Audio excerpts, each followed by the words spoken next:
এখন সে এআই এর সঙ্গে অশ্লীল ও রোমান্টিক চ্যাট করে আনন্দ পায়। অশ্লীল এবং খারাপ যে সমস্ত চ্যাটিং করছে এআই এর সাথে, আমার এক বন্ধু মোবাইলে খারাপ সঙ্গীদের পাল্লায় পড়ে গিয়েছিল। খারাপ চ্যাটিং ছাড়া সে থাকতে পারতো না।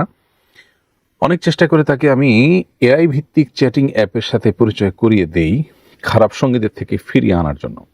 এখন সে এআই এর সঙ্গে অশ্লীল ও রোমান্টিক চ্যাট করে আনন্দ পায়। আমার কাজটা কি ঠিক হলো কিনা?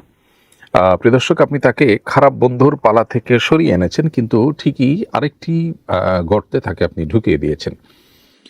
হয়তো বড় খারাপ থেকে ছোট খারাপে আনার চেষ্টা আপনি করেছেন, এটুকু বলা যেতে পারে। তবে স্টিল সে যে অশ্লীল এবং খারাপ যে সমস্ত চ্যাটিং করছে এআই এর সাথে, সেগুলো ইসলাম শরীয়তের দৃষ্টিকোণ থেকে হারাম এবং নাজায়েজ গুনাহের কথা।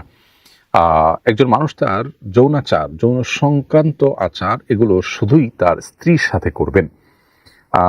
তিনি বৈধ ক্ষেত্র ছাড়া কোনো মানুষ, এমনকি কোনো আর্টিফিশিয়াল ইন্টেলিজেন্টের সাথেও যদি তিনি এগুলো করেন, সেটাও কিন্তু গুনাহের অন্তর্ভুক্ত হবে, সেটাও কিন্তু নাজায়েজ এবং হারাম হবে। সেজন্য তার এই মেন্টালিটি, এটা পরিবর্তন করবার জন্য তাকে কাউন্সেলিং করা দরকার, তাকে বিয়ে শাদির করানোর উদ্যোগ নেওয়া দরকার, এবং এখান থেকে তাকে সরায় আনার জন্য কোনো নেককার, কোনো মুত্তাকি পরহেজগার মানুষের সংস্রব, সান্নিধ্য, সেটা তাকে দেওয়া দরকার। মোবাইলের আসক্তি, স্মার্টফোন এবং নেটে লম্বা সময় ধরে সেখানে ব্রাউজ করার যে আসক্তি, সে আসক্তিটা খুবই ভয়াবহ বিষয়। আজকের দুনিয়াতে আমাদের বেশিরভাগ মানুষের ফোকাস, মনোযোগ, খুজু, আমাদের রুহানিয়ত, আমাদের স্পিরিচুয়ালিটি সবগুলোকে ধ্বংস করে দিচ্ছে এই বিষয়টি। এটা থেকে আমাদের সর্বোচ্চ সতর্ক থাকা দরকার, বেঁচে থাকা দরকার। দিন এবং ইমানের জন্য হুমকি স্বরূপ আজকের পৃথিবীতে বহু বিষয় আমাদের জীবনের অবিচ্ছেদ্য অংশে পরিণত হয়েছে।